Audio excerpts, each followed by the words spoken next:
Welcome back to the Road to 1 Million podcast. I have Lorraine on the podcast today. And if you guys have been listening to the podcast for a while, you've probably heard me talk about Lorraine. She is our virtual assistant and our video editor. In fact, she actually edits every single episode of the podcast, as well as all of our personal content for our detailing business. And she helps create ideas. And she's just been such a blessing for our team over the past year and a half that we've been working together. So I know you were a little reluctant to come on, Lorraine, but thank you for coming on. And I think your story is super cool. We'll kind of talk a little bit about that. And then also just talking about how we work together. I think that a lot of you guys out there that maybe are just starting getting into content, you've been thinking about getting into, posting more on social media, or you have been, and maybe you're looking to hire a virtual assistant to help. I think that this podcast will be really helpful for you guys. So, Lorraine, thank you for coming on. Hope you guys enjoy and can find some value in the podcast. Don't forget, you can use the timestamps in the description if you'd like to skip ahead. And without further ado, let's get right into it. Well, thanks for coming on and agreeing to do this, Lorraine. I know that you maybe were a little bit hesitant at first, but I appreciate you doing it. Thank you. Thank you for inviting me. I really appreciate this. Yeah. Really nervous and excited. Well, for everyone listening, Lorraine she's the person behind all of our video editing now for, what has it been, almost a year and a half? Mm-hmm. Yeah. Okay. Isn't that crazy? Yes, I can. It's already 18 months. And you've been doing the podcast editing for a little while now too. Yeah, I appreciate all your help, and we've definitely noticed a big change just in our business since becoming more active on social media. And it's been like anything, it's been challenging, and just the journey that we've gone through with starting out on content and trying to get in front of a camera, and then also then just like learning like on your end, like learning like what kind of videos we like and like what kind of videos our customers like and what resonates well with people, which we can talk about all that here in a minute. But I know you've kind of told me this story before, but I'd like to ask you again, how did you get started with doing like video editing? Well, I've always loved anything that have to do with creatives. Back in high school, we would create movies, and back in college, because my course in college was business administration, major in marketing management. So we really were trained to do graphics and video editing. We would help local businesses edit their commercials and present their create brand for them. So yeah, I always enjoy video editing since I was in high school. So was that something that would you say that was something you wanted to do when you were growing up? When I was growing up, yeah, I kind of figured it out when I was in high school what I wanted to do, because especially when you were in senior year, you're trying to think of what you want to be, and what you want to get when you get to college. And since I've always enjoyed, anything that have to do with creatives and presenting, then I decided to get a marketing degree. And yeah, I've always enjoyed doing creatives. So did you go to college for 4 years? Yep. Okay. And is high school and college the same in the Philippines, like age-wise, as it is in the United States? Yeah. Back in my generation, high school was 4 years only. Now it's 6 years. But back in our time, it was 4 years and then 4 years again in college. Okay. So college now is 6 years, but it was 4 years when you went? No, high school. Oh, High school is 6 years now. Oh, wow. And do they graduate high school whenever you're like around 18 years old? I was around 16, I think. Oh, okay. 16. So that's interesting because in the United States, you usually graduate high school whenever you're 18. Okay. How many years do you have? In high school, it's Yeah. 4. Oh, okay. Okay. Yeah. So they added 2 years there, which now people getting out of high school will now be the same age in the Philippines as they are in the United States on average. I see. Oh, okay. I thought I thought your high school had 6 years. I thought we Nope. got the idea from you. You guys must like not go to, maybe like middle school in a sense gets kind of included now with the high school. And I mean, it's all the same. It's all education. We start when Hmm. we're in, around the age of 5 and go until the age Hmm. of 18. Yeah, I agree.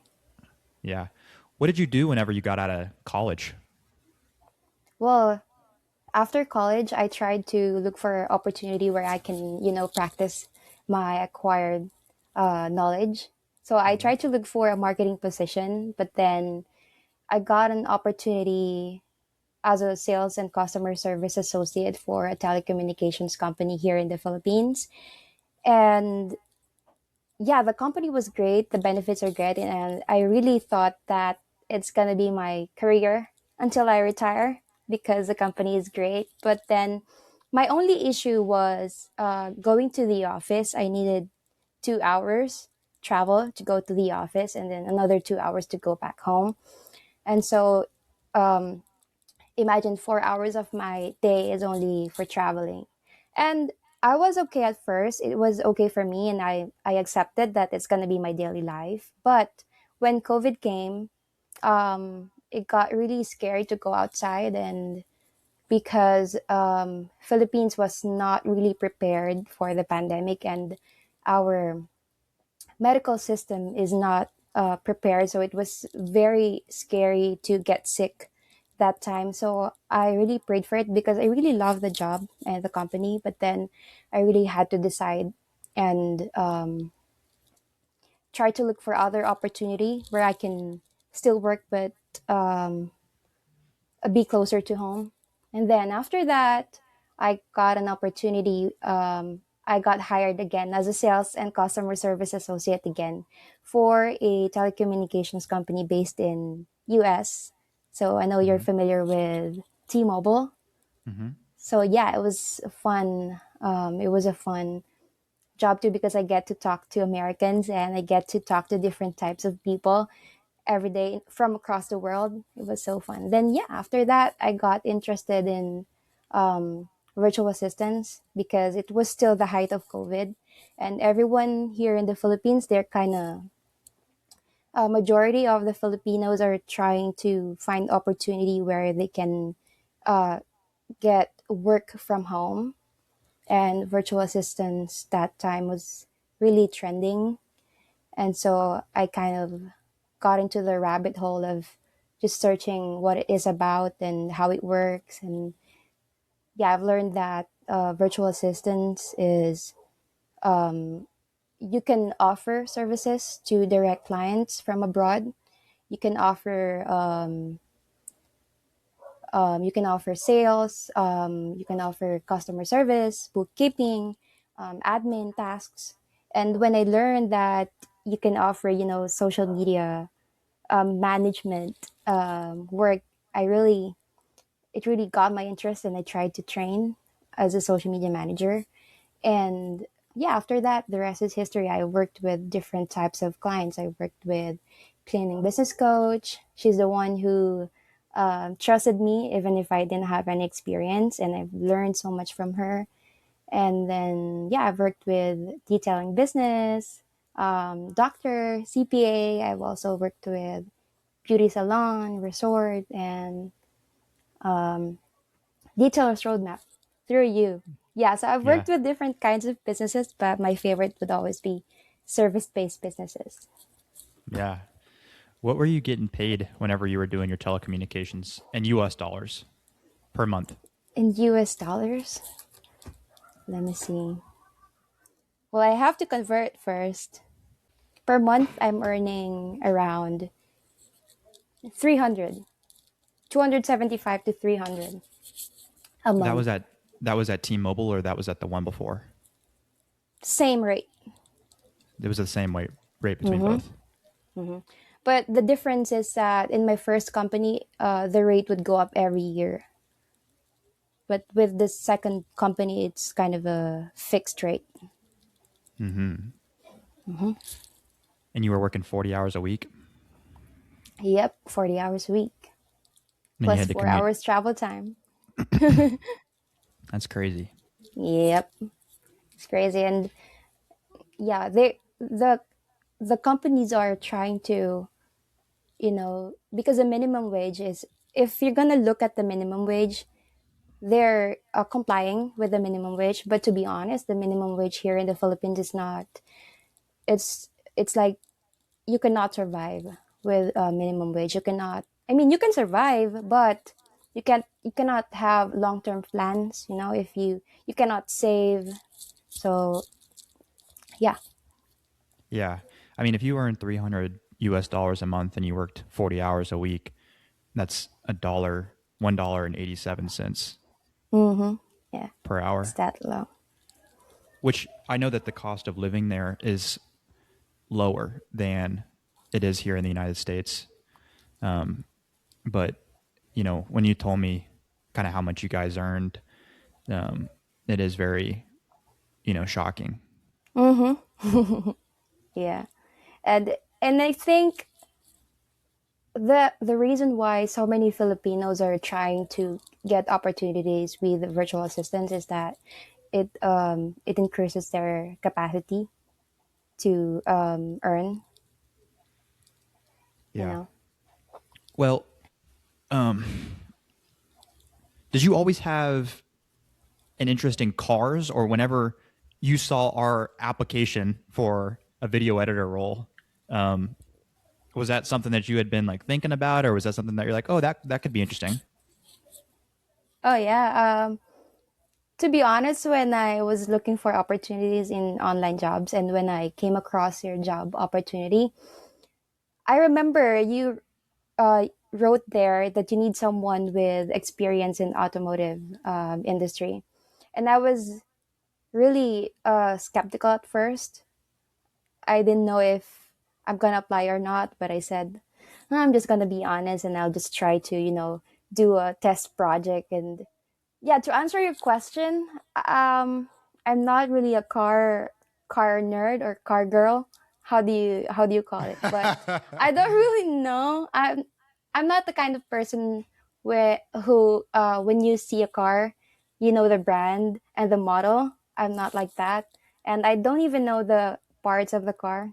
But thanks to you, you trusted me and you hired me, and you've continuously been teaching me and training me and letting me know the services that you offer and the benefits. And I think now, out of 10, um, I'm a 5. Before I was 1. I would say you're better than a five as Oh, far as really? like car knowledge goes. Is that what you mean? Yeah. Yeah. Yeah. Yeah. I mean, there's a lot of cars. There's a lot of years, makes, models, a lot of terminology. It's like you have to go to school, you know? Yeah. And I remember when I was first working with you, then you would say something in the video like, "Oh, we're just doing this part, doing this fender," and I would search in the Google, "What's fender? What's this thing?" just to just to understand. So it was uh, a lot of adjusting at first, but because of your help, I get to know more about your industry and the services you offer. Well, we had, and you might have heard me told the story before, but we had like 200 applications for that role. And we talked to, you know, maybe 6 people, because we had a lot of people that would send in a practice video. Like we gave clips, and then Mm-hmm. we asked you to put together a video with those clips. Mm-hmm. And, we asked then a few people that we liked the videos, to do an interview. And it was difficult with some of the people that we talked to. There was a lot of really great Filipino video editors out there, but some of their English was hard to understand. And I know that's something that you've talked about a little bit. I think your English is awesome, by the way. Oh, Um, thank you. yeah, I do. I think it's Thank very you. good, and I know that sometimes you're hard on yourself about it, but um, and I know it's challenging, too, coming from a different country and just the different kind of the accents. Um, Hmm. but there were a few people that it was tricky to understand, and so that was a deal breaker with a few people, just because Mm. obviously we need to be able to, communicate. It doesn't have to be perfect, but you still have to be able to, communicate to a certain extent. And with everyone we interviewed, I don't know, it seemed like a lot of the virtual assistants, the video editors were a little bit more passive, and they weren't quite as like motivated. They weren't quite as they didn't bring like their own creative and ideas to the table. But as soon as we talked to you, I mean, I remember just a few minutes into the call, I was like, Lorraine's the one. Really, because thank you. I was. because you knew how to like critically think through things, and I could tell that you were excited about it. um and you wanted to bring your own um set of ideas to the table. And even Hmm. to this day, you've got a spreadsheet that you've shared with us with a lot of ideas. And I know that, you watch a lot of different reels and are always like brainstorming ideas, based on the content that we've made and just the conversations we've had. And so that was something that I think not only was important to us, but has just made a significant difference in how our content has performed. And it's something that for everyone out there that's like looking for a virtual assistant, someone to do video editing, I think that they need to be looking for someone that is passionate about it, is excited about it, um, because we could definitely tell with you that you were. Oh, thank you. Yeah, when you were interviewing me, I was really nervous, and yeah, that's one factor here in the Philippines why some Filipinos are they find it hard to get clients is because of um, the language. Well, most of the Filipinos actually know how to talk in English. It's just that the accent. But Yeah. yeah, thank you. I really appreciate that, and I really appreciate you. I really feel like you really make me feel that my ideas and my suggestions are valued, and I feel like I'm really part of the company. I appreciate that. Thank you. Yeah, well, you are. And I think it was just all a part of God's plan that He put you in our lives, and you've been a real blessing to us. So we're grateful for you. Thank you. But we've come a long way, and in the beginning, and we knew that in the beginning it wasn't going to be easy. We knew that Mhm. there was going to be a learning curve, on both of our ends. We knew that just without you having experience with doing video editing for detailing businesses, that it was going to require a little bit of time to kind of figure out what we like. And you know practice makes perfect, right? And then on our Mhm. end, it was going to take time to become more comfortable on video, because that's the hardest thing I think for a lot of detailers or any service based business out there is becoming more comfortable with being on camera. And I mean, we struggle with it to this day, where we'll do 10 takes sometimes. Trying to, and a lot of the times, you get in your head about how people are going to perceive Yeah. this thing you're saying. Like, you're trying to say this thing, but then you think, well, how might this come across? And like, could it be come across in a way that I'm not intending it to? Or like, is the verbiage, the way that I'm saying it, maybe slightly, when you're saying it, it doesn't seem wrong, but then when someone's just sitting there scrolling, listening to it and studying it, are they going to be like perceiving it and thinking about it differently? And so I think about that a lot. And it's challenging. It really is. You're kind of putting your entire personality and your a lot of like your business and your knowledge out there. um I think that on my end, as the person doing the videos and being recorded, having some kind of like script in the beginning, I think, is really important. Mm-hmm. And some of our videos, we completely wing it. We don't do any kind of script. You think about like the videos where we just ask the guys a question, like those are really Mm-hmm. easy, and a lot of the times it's just one take. You don't need to do multiple takes. But when you're doing a video or you're talking about like a certain uh, service that you offer, and you're getting into like the nitty gritty, the nuance of it, especially like with like a newer service like window tint. Like the Mm-hmm. other day, I did a voiceover and I was talking about dyed tint and how like a lot of companies, we were talking about what's the difference between or why does quality tint cost more? Do you remember that Mm-hmm. voiceover? Yeah. And I had said in the voiceover that like if you ever have gotten a cheap window tint quote, ask the installer what type of film they're using. A lot of the times it's a dyed film. And I was asking Chris about that, who's been installing window tint for like 7-8 years now. And I was like, hey, Chris, is all dyed film bad? And he's like, no. He's like, there are certain dyed films out there that will probably last a very long time. It's only certain Mm-hmm. budget dyed films. So then that's when I went back and I was like, okay, we need to change this slightly. Mm-hmm.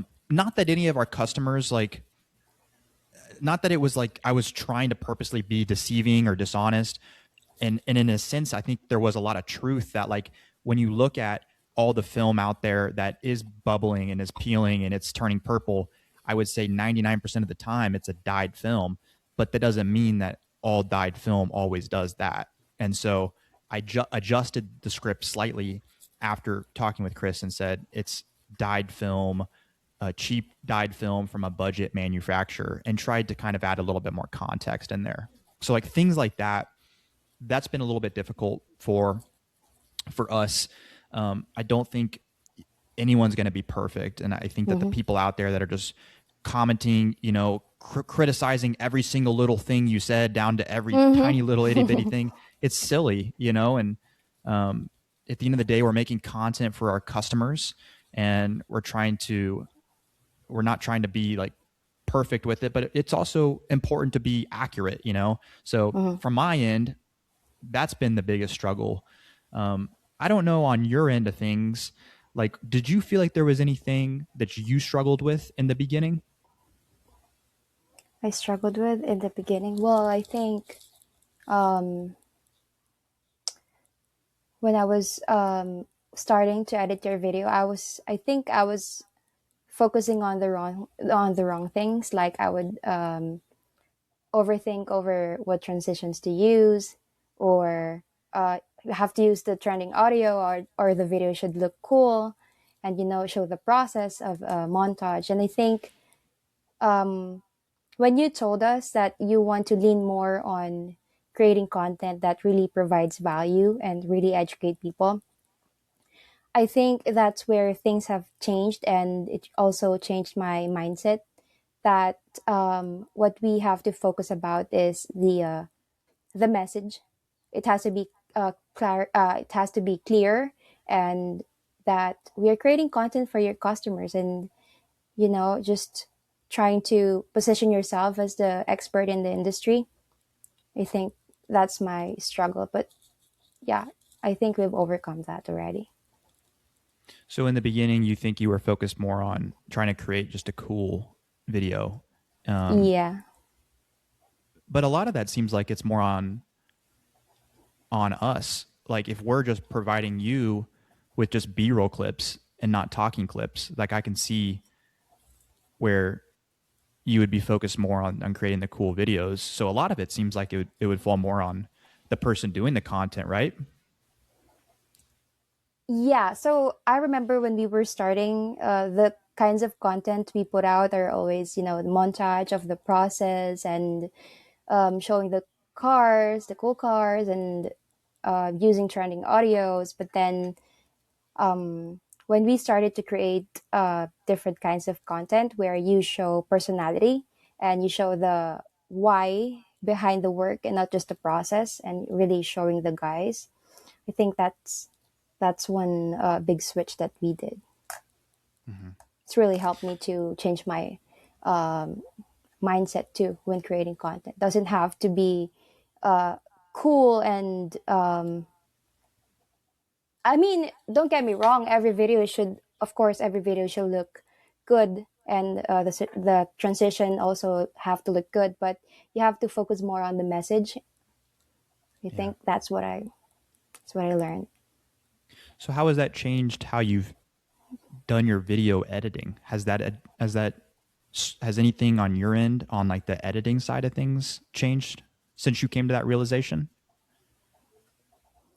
Yeah, it helps me when you're creating talking videos. I have to make sure that the editing and the b-rolls match what you're saying, and yeah, and editing that, I think I'm able to give you ideas too on what to do next, or give you some ideas of what content to do next, not just the editing but also in content creation. Mm-hmm. Yeah. Yeah. You've kind of started to understand more of my mindset behind it. And Mm-hmm. yeah.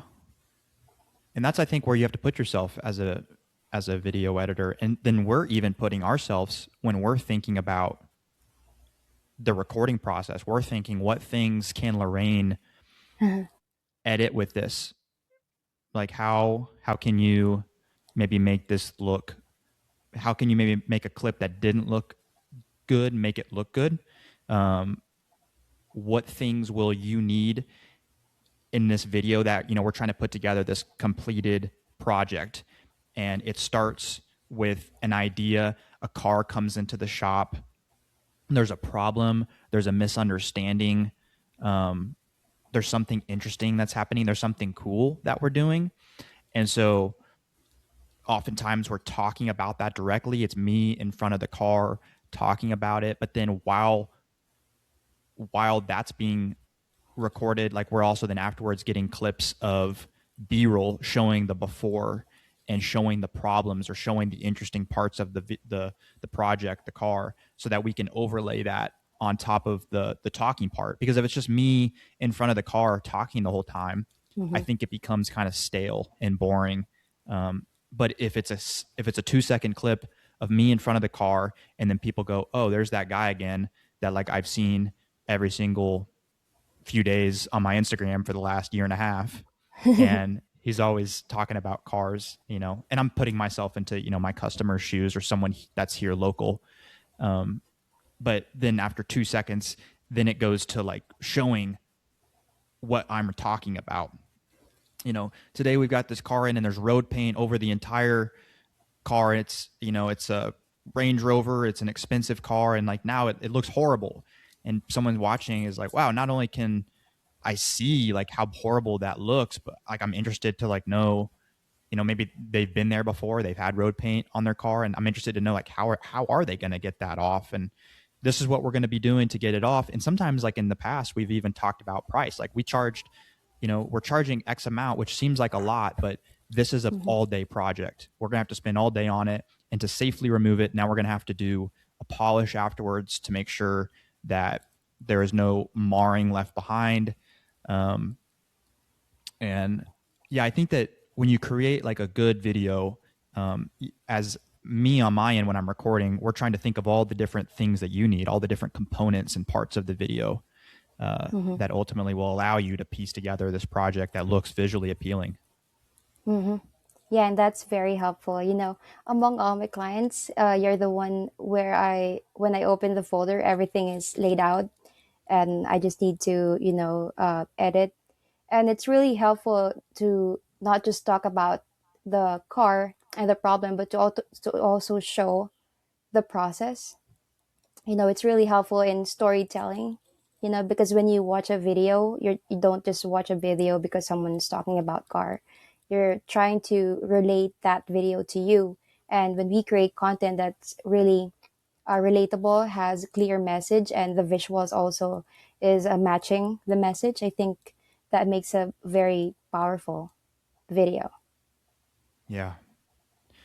Yeah, I agree. And sometimes even though the customer can't understand what kind of like products we're talking about, or maybe they directly have never done tinting, or they've never done ceramic coating or paint correction or paint protection film. I still hear over and over again how my customers watch the videos and they find it really interesting. So um, I think that you can get lost in like the weeds of some of the terminology. Like you see some of this content and you're like, okay, I know that my customers aren't watching that because you've gone too much into the weeds on the Mm-hmm. technical parts of it. But then sometimes if you find that balance, Mm-hmm. then yeah, you're still talking about some of the technical side of what you're doing, of your services, but you're doing so in a way that's still easy for the customer to understand. And again, it's going back to putting yourself into their shoes and providing context. And yeah, we'll throw in a buzzword every now and then that like Mm-hmm. only detailers probably know and understand. But as long as it's not every other word, I think the customer is able to still watch the video um, and find it interesting. Yeah, I agree. And yeah, well, I think when a customer sees a content that really they can resonate to, and content where it's like um, they're talking to them, I think that helps them to, I think, I believe that customers, when they reach out, I read somewhere that 70 to 80% of the time they've already decided to go with you if they message you. So I think creating content that really answers their questions, answer if there's any objection they have before they even reach out, I think you're helping them decide to go with you, and you're kind of showing them that you were the obvious choice. Yeah. So then if you're just starting out, you're a new detailer and you're trying to think of like, or maybe you've been doing detailing for 5 years now, but you're just starting out on the content side of things and it seems really intimidating. And you're thinking about like, well, what do I record? Um, I think you just answered part of that, which is just Mm-hmm. ask yourself, what questions are your customers asking you? Mm-hmm. Yeah, and I think if there are detailers who are just starting and creating content, I think um, it's gonna be they're not gonna be comfortable at first talking in front of the camera, and I know it's gonna feel a little cringy for them, but I would say just to start creating content and not worry too much on what other people would say, but focus on your message and the clarity of your message. Make sure what you're putting out is um, correct, and just do it and do it over and over again. And at first, it's going to be awkward, but eventually, you're going to improve and you're going to look more confident the camera. And I remember this past few days, I was repurposing videos, right? So I was scrolling through our folders, and I came across this video of you uh, talking about how to the tools on how to remove pet hair. Mm-hmm. And if I watch that video and I compare that to the video you have now, like the improvement is really really big. Like right now, your tone of voice have improved, your facial expression. I even notice when I'm editing that before you even speak, you're smiling, and I think that helps with the facial expression. And I feel like now your content, when you were talking in front of the camera, like you really show that you know what you're saying. Obviously, you do, and that you're trying to create connection to the audience. And I think you're more, you've improved a lot. So yeah, I think just do it. Just start and do it over and over again. Practice Yeah. makes perfect. Yeah. And we say all the time that, it takes, whether it's with film, window tint, detailing, or content itself, like everyone starts somewhere and they suck, Mm-hmm. and and you think about the guys that you watch, the guys that have been doing it for several years, and you're like, man, how do I get to where you're at?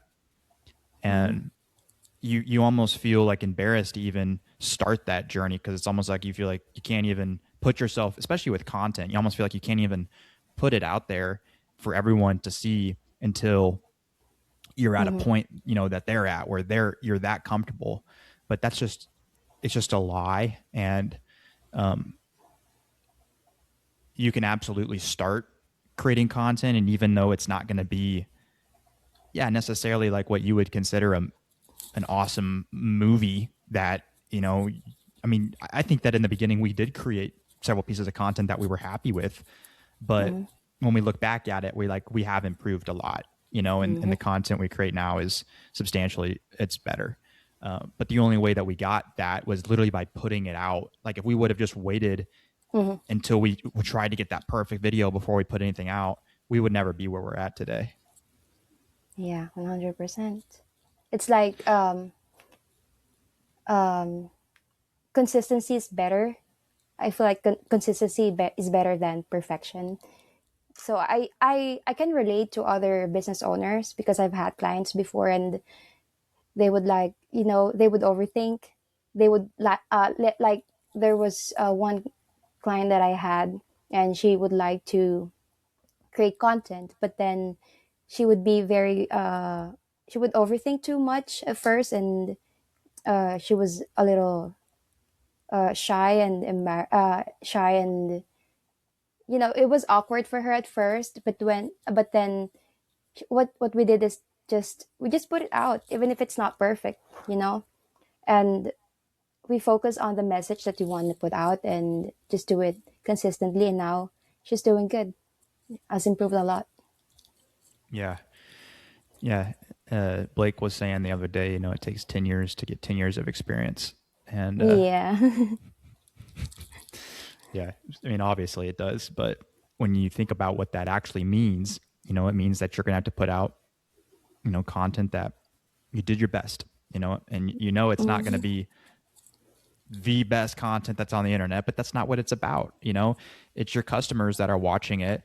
And honestly, I think that a lot of them, even from the beginning, our content, they thought it was interesting, and they're sitting there at the end of the day watching it for 5, maybe 10, maybe 30 seconds. And then they're going to the next one and they see 100 videos like that. They're not spending the time thinking about it that you are, where you sit there and stare at the video for hours. Yeah, they don't and, really and care. they don't really care. And that doesn't mean that you shouldn't put just anything out there and say anything. Like you should Mm-hmm. absolutely still be professional, and you should Mm-hmm. absolutely, uh, be honest and be accurate with your information that you're putting out there. And that's been challenging too, because sometimes we say something like with where we're at with paint protection film right now. Oftentimes I want to talk about where we're at to set realistic expectations. Like I'm thinking of when a customer calls me and they're interested in paint protection film, and it's like this really intricate vehicle, like the front end has all these curves and valleys on it and weird edges. I'm like, that is going to be a very tricky truck to wrap. And someone that's been doing this for 10 years can come in and they can probably make it look pretty awesome. It's never going to be perfect, but they can make it look pretty good. But for where we're at, I know that we're only going to be able to do so much, And Mm-hmm. so I oftentimes want to go and put a piece of content out there and say, hey, this is a realistic expectation of what you can expect from paint protection film with us.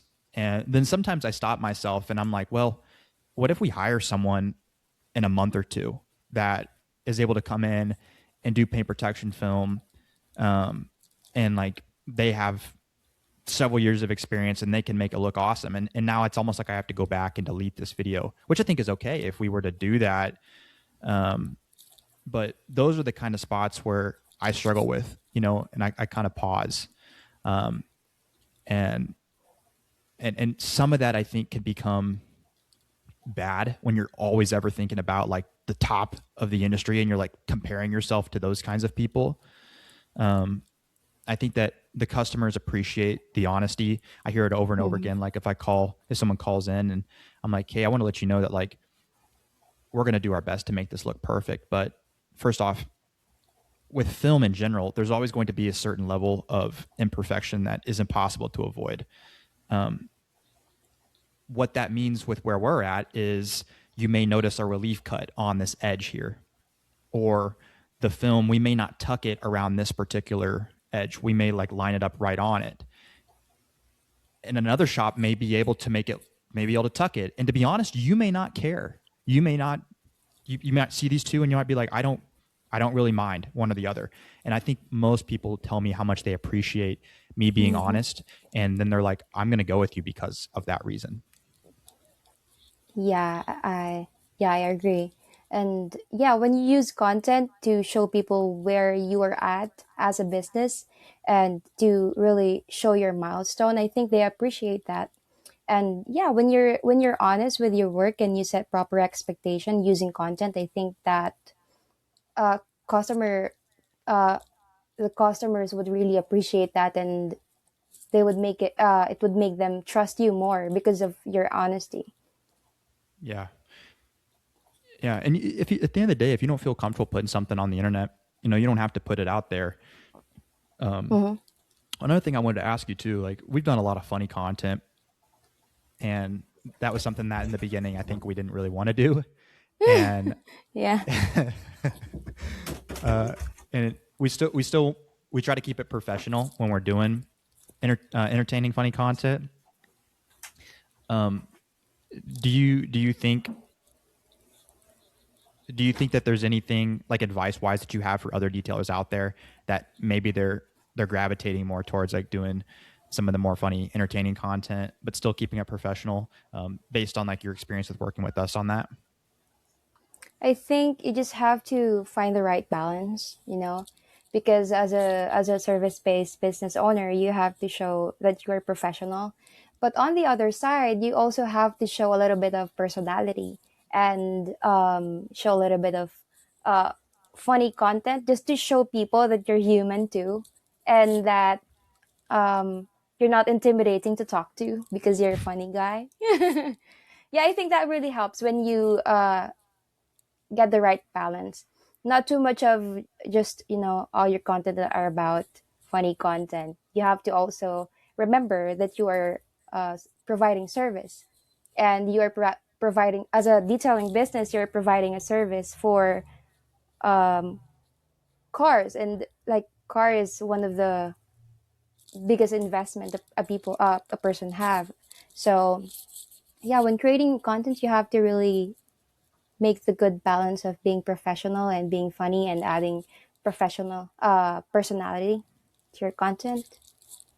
Yeah.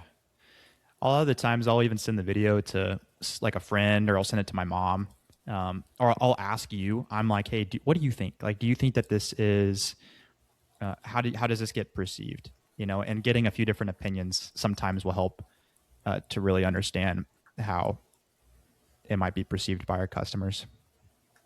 Hmm. And I remember at first you were really against creating funny content. It was Blake who was trying to, you know, convince you. And Yep. I think creating funny content, it really helped the page, you know. I believe it helped with the engagement because somehow the funny the funny content, they're funny but they're also relatable, you know. Uh, the things that you create content of, it really happens, and it's just, you know, you just laugh about that, and it makes people really feel engaged in your content if you do that. Yeah. And we don't want to be condescending or arrogant, because I see people do that, and I do Mm-hmm. not. You get that kind of icky feeling whenever you watch that, and so I'm always thinking of like my customers sitting next to me Mm-hmm. watching this video with me. And there are some of those things, like that's what I think's great about like comedy, is like you're kind of pushing the limit on like this thing really did happen, and like you're making a joke out of it, and like you want to be able to sit there with like your mom or your grandma or your customer and like still have a laugh with it. But then like, there's like an edge where like you don't want to, you just have to make sure that you're still being kind, and Mm-hmm. not um, arrogant. um, yeah.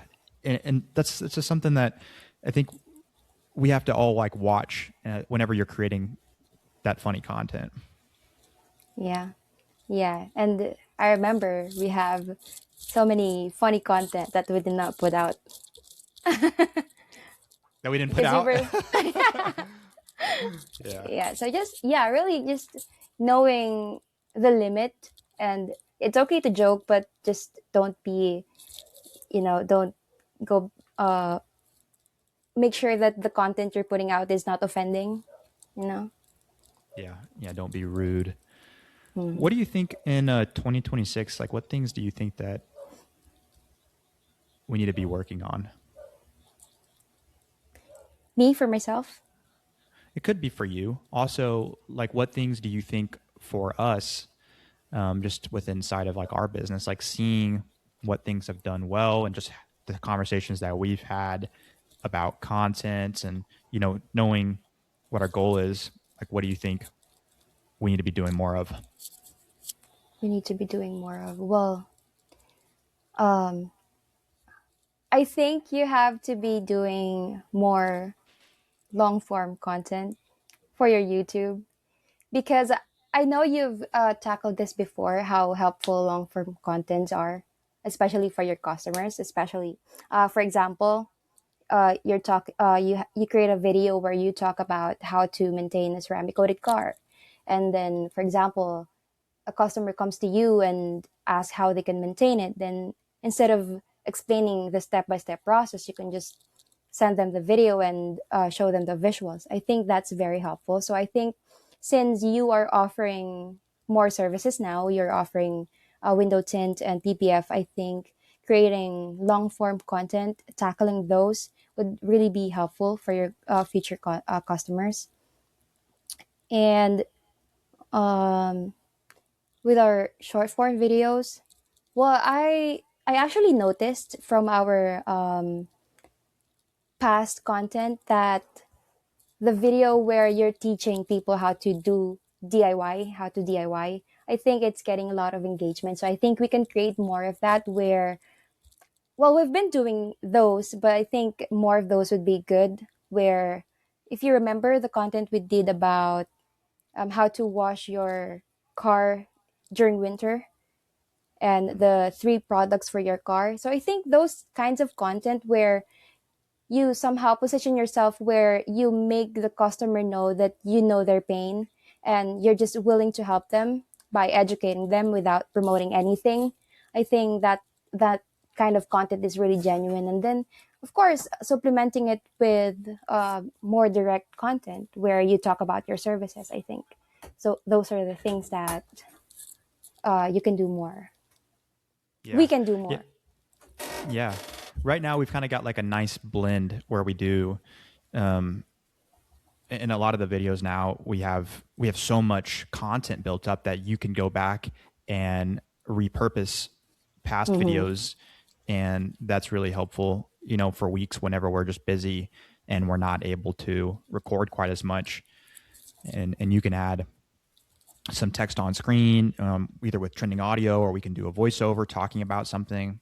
So Mm-hmm. that's really nice to have those content built up, from our past. But yeah, we've got like a nice split right now where it seems like 2 to 3 videos a week we do like a talking head video, Mm-hmm. and we're kind of starting to incorporate more Austin and Blake into some of the content, Yeah. which I've seen a lot of other detailers do that with their team as well. So that'll be interesting, and that'll kind of help to take a little bit of a load off of me as well. And so yeah, what is our schedule? It's like 2 to 3 videos per week of like talking head. We're talking about either a job that's in the shop, or we're talking Mm-hmm. about, here's something new that we've done with the shop, or here's a project we're working on, or here's a misconception, here's a question that gets asked a lot. And then sometimes we do a funny one, a few trending audio. Mm-hmm. What am I missing? Repurposed video with text on screen Yeah. and POV videos. Oh, POVs. Yeah.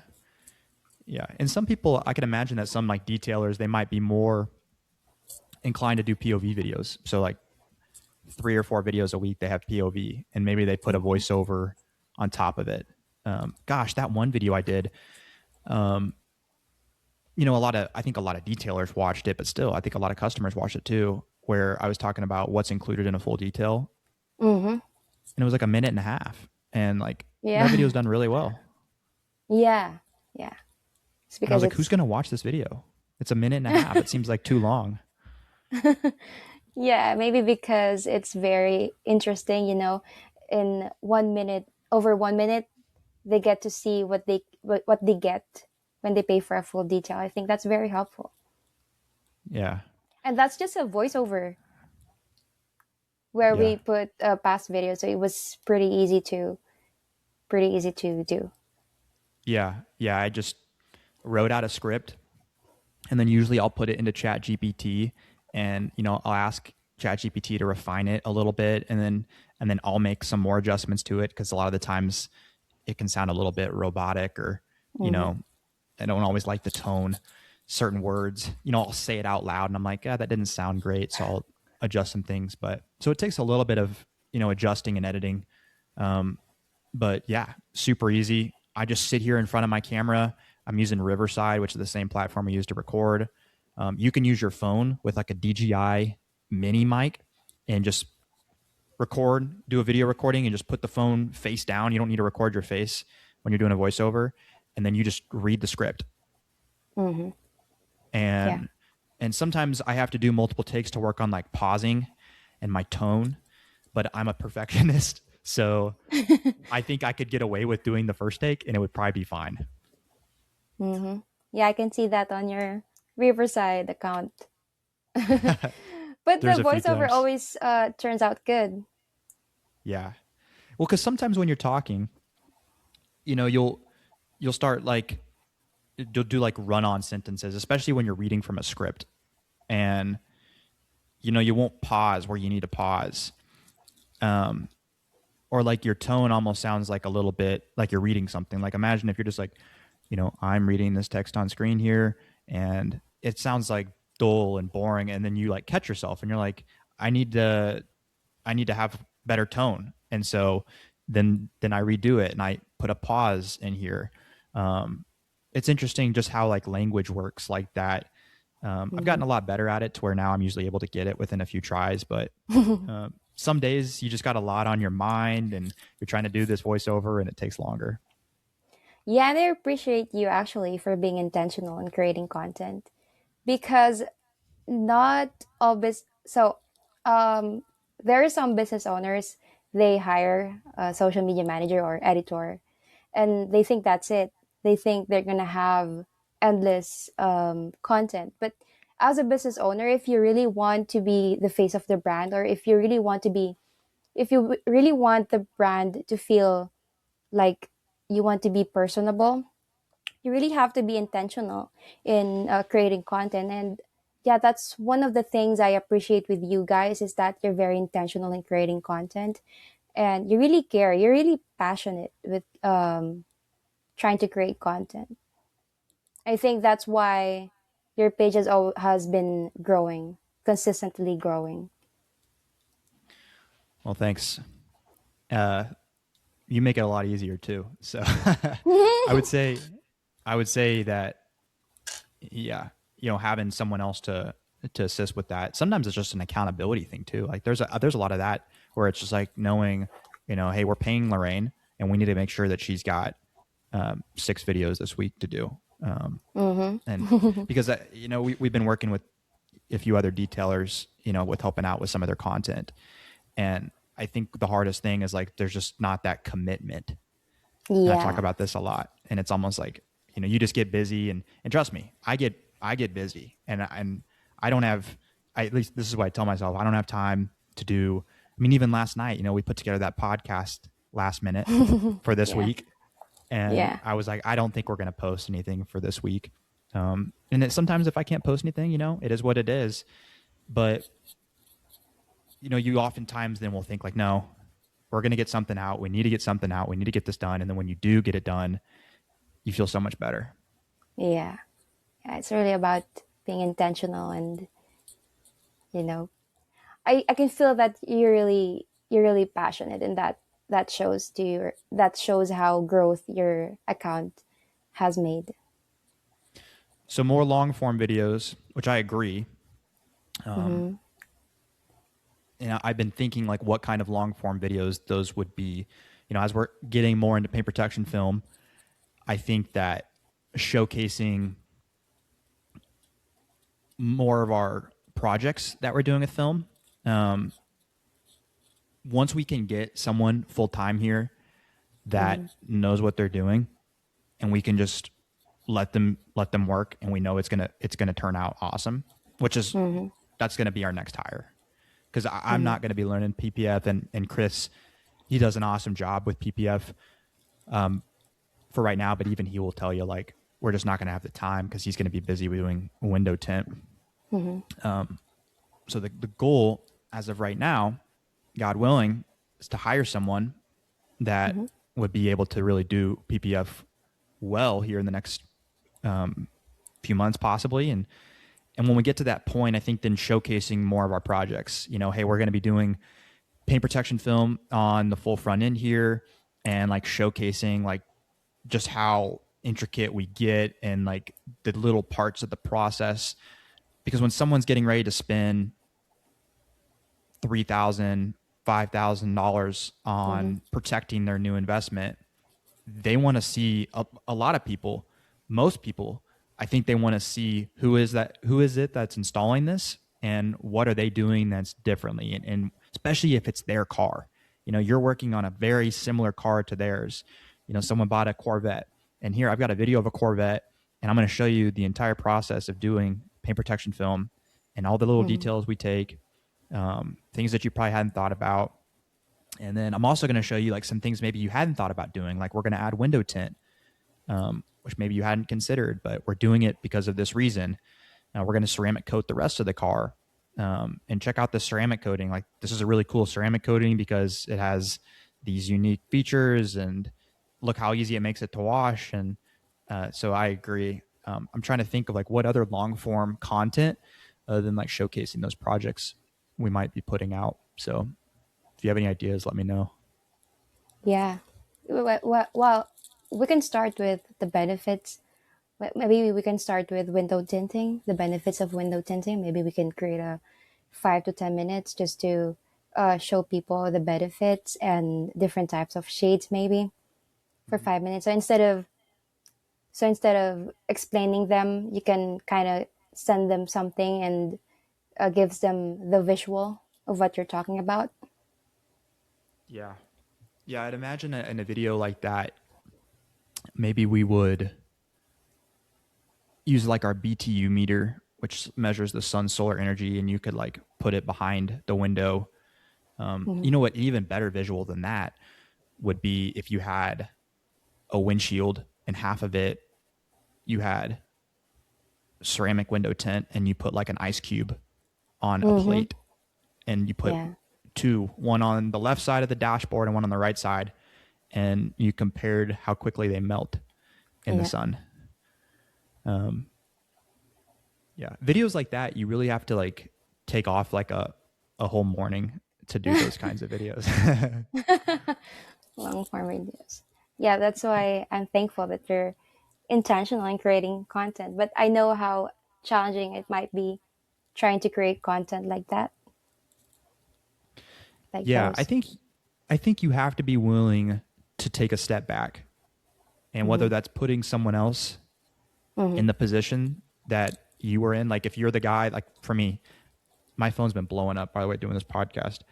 I'm the sales guy, and so I'm the guy that gets all the phone calls, and that's a 24-hour job. So one thing I've been thinking about is having someone kind of take over part of that for me, even if it's just for like a day, so that we can kind of focus on doing content and not be like interrupted. Mm-hmm. Yeah. Yeah, I think it's either um it really depends to anyone. If I think in your case, well, I wanted to ask you, do you enjoy creating content? Is it Oh something man. you enjoy doing?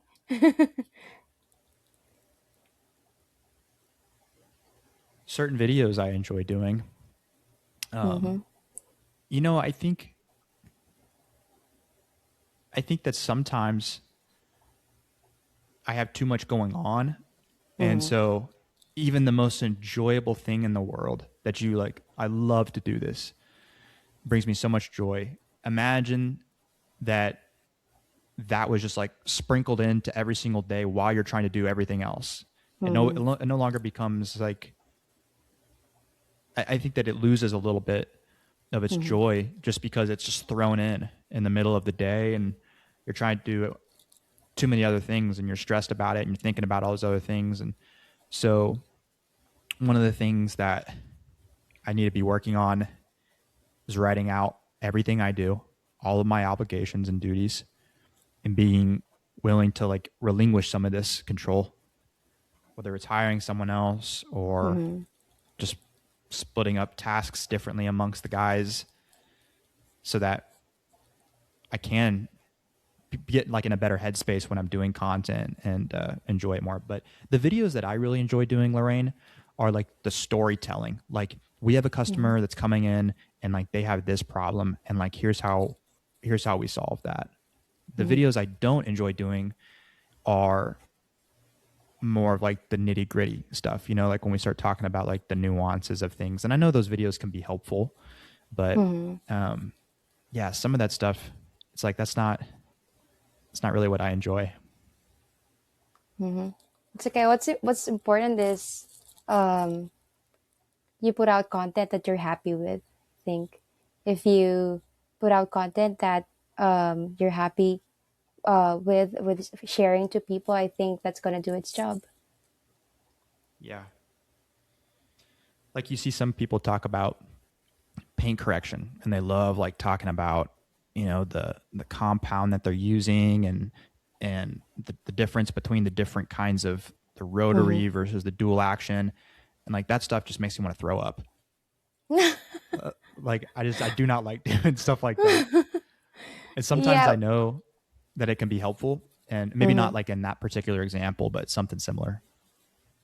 Yeah, and I think with those kinds of content, I think it's unclear to who they want to show that content. I think it's a content that targets other detailers instead of targeting your customers. You know, when you create content for your customer, it has to be very so you've said this earlier, you have to be very you have to make sure that you're not being too much of you're not using too much jargons, and you have to be very um, careful with the words, make sure it's understandable.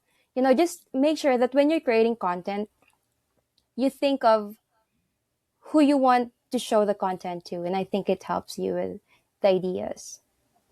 Yeah.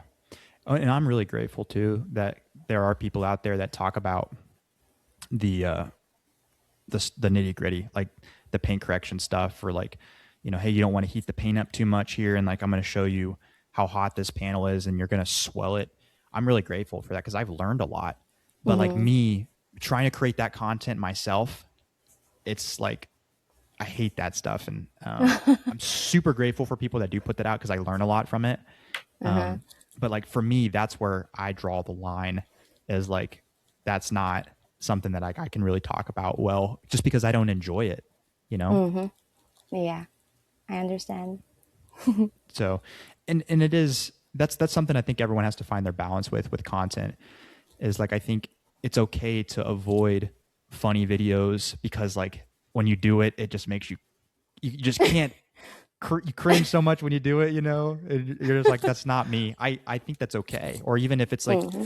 you know, Chris DiGiovanni came on and he was like, if someone does not like being on camera, you can do meta glasses and do Mm-hmm. POV and just talk behind. Like if that's how you need to start, you know, maybe you come around eventually to Mm-hmm. doing more talking videos where, you know, it's the talking head, but it doesn't have to start like that. So I think that's something everyone has to kind of ask themselves and figure out. Yeah, and after all, you're creating content to show your personality, so your content will reflect to who you are and um, the brand of the business.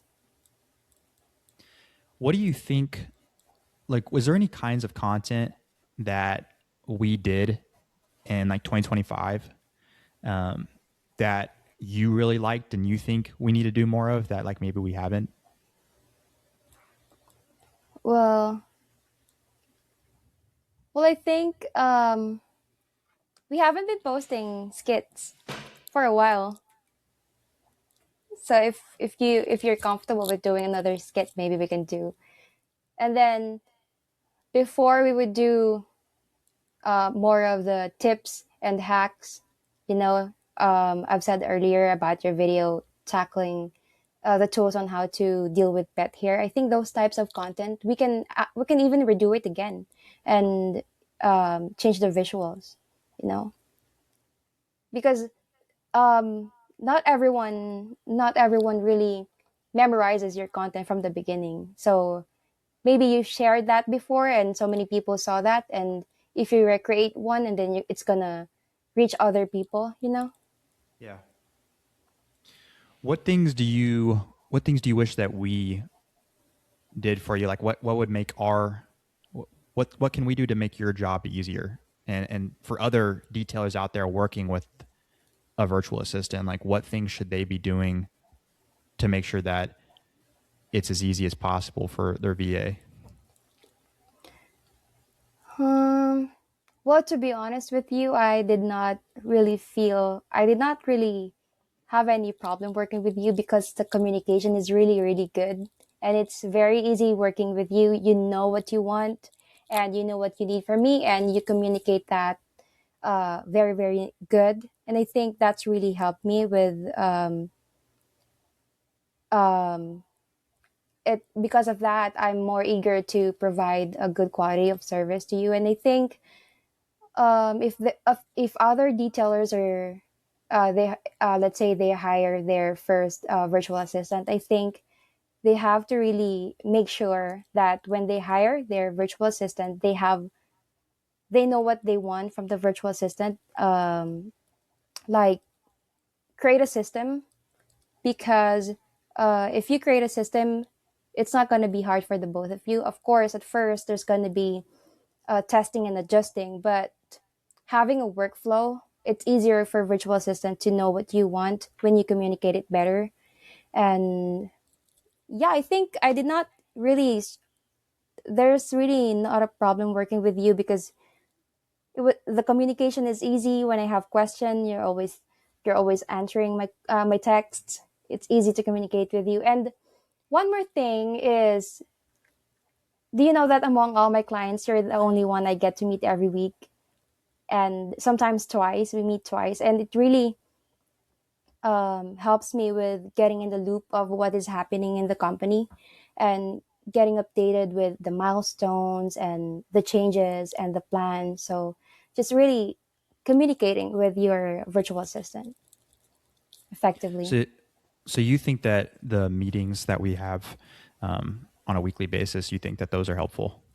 Yes, very, very helpful because, yeah, I'm really updated to where the company is going, and you let me be involved in you ask me for ideas and suggestions, and you tell me what you're planning to do and how I could help. And those meetings really help me with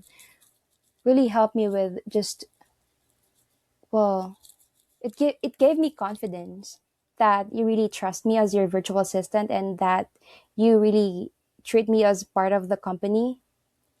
So yeah, it's very communication is very very good. Really appreciate the weekly meetings. And I think the weekly meetings, it really um, helped us build the connection.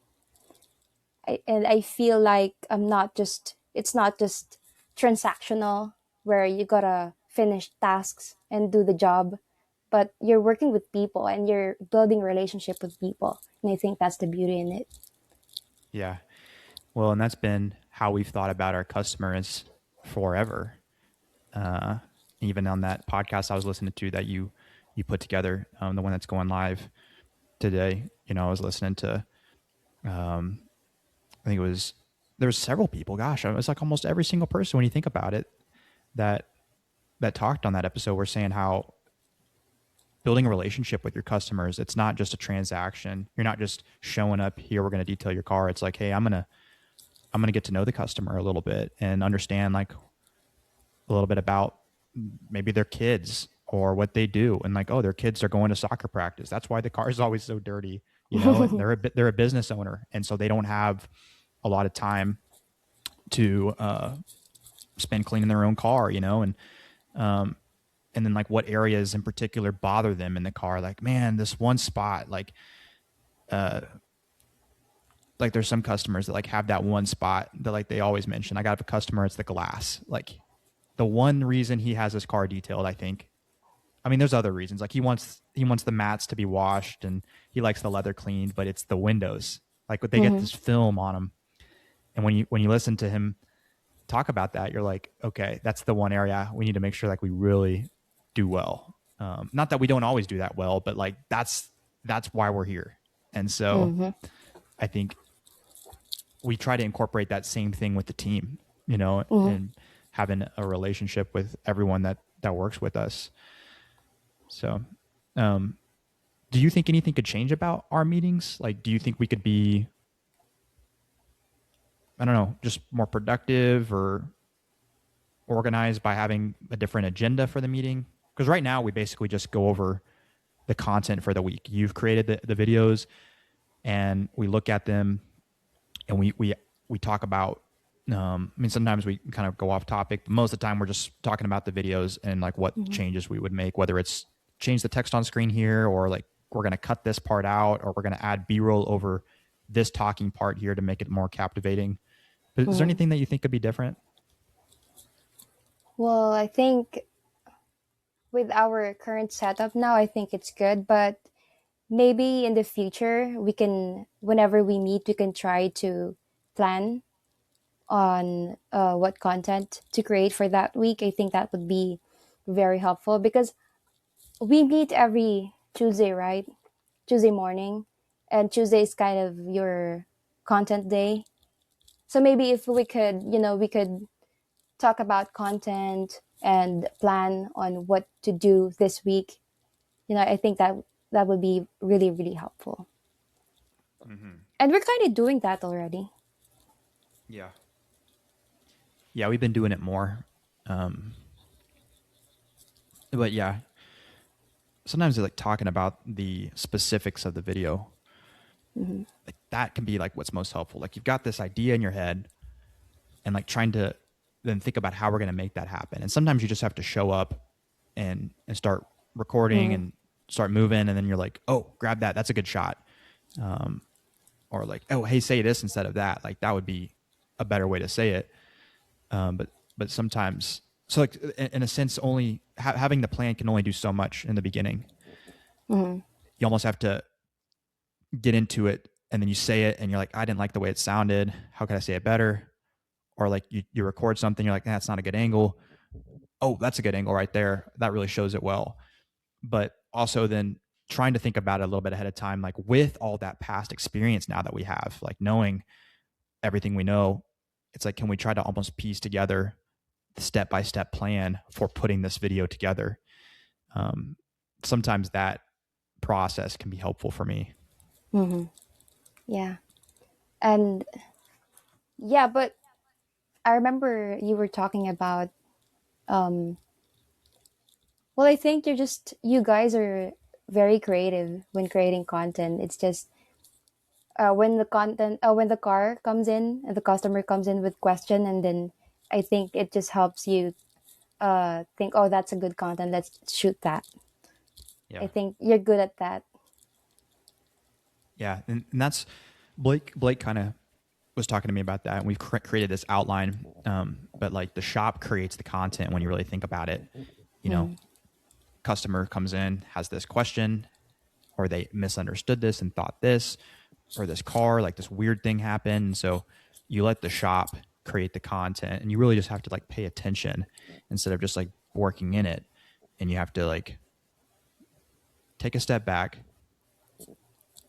and record, pull your phone out, grab the DJI mic, whether it's a selfie style video or a tripod, or hey, grab a guy and hey, record this real quick. Yeah, I think you can start with something simple like selfie style. Doesn't have to be like this big production. Mm-hmm. And the good thing with that technique is you don't run out of content ideas. I believe every service business, every day they get so many interesting jobs. So yeah, just sharing what happened that day, it could be very helpful. And when let's say for example, a customer asks you something and then you think of creating content answering that question, is like you're already answering another customer's question before they even ask. And it's really helpful. Yeah. Yeah, and then you can shoot that video over to someone whenever they have that same question. So, like I had a guy that he had a foggy gauge cluster, like where his odometer screen is Mm-hmm. that says like the speed. You know, he had it was foggy, and we had made a video like a week before talking about a foggy gauge cluster and how we fixed it. And I sent that video to him, and it was like, oh my gosh, like that's awesome. Answers their questions. Yeah. Yeah, showed him exactly how to fix it, showed him that we can fix it. Like this is something that we Mm-hmm. do, we know how to do. Gave him a lot more confidence with it. Um, so yeah. Mm-hmm. Well, Lorraine, this has been good. Is there anything closing thoughts wise that you have, or anything that you want to talk about that we haven't? Well, I think I'm good. Maybe Okay. for detailers who are thinking of starting their content creation, just uh, as I've said earlier, just start. Don't overthink too much. Just Yeah, start and be consistent, and everything will follow. I like that. Well, thank you for doing this. I appreciate it, and I hope it's been helpful for people listening. Um, who knows? Maybe Lorraine, you can come on again here in the future, and we'll do another episode. I have to get myself ready again. All my all my English allowance is very low now. Now you're gonna go back to the Filipino accent version Yep. of English. Yeah. When I talk in English a lot, my throat hurts because I Really? try to. Yeah, because I don't really talk like this. I am Normally. very conscious with the way I talk, and after I talk, throat hurts a little bit. No. Well, you do. You have a very good English accent, and the way you pronounce your words is it's very good. So, but even you've talked to me like how you would normally talk with like your family, and I honestly I think that it's very similar. I don't think it's as different as you think, but I know that I know that there is a little bit of a difference there for sure. Mhm. Yeah, thank you. And the meetings that we have, it really helps me with my vocabulary. Yeah. Well, they say that the best way to like learn a language is just to immerse yourself into the culture. So, in a sense, Hmm. that's what you've done. Yeah, that's why I enjoy our meeting.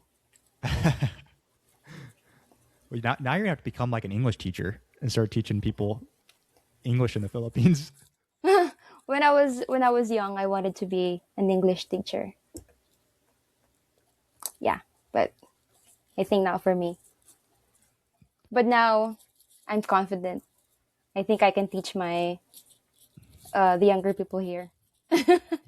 Yeah. Well, thanks for coming on again. I appreciate it, Lorraine. And thank you everyone for listening. Thank you.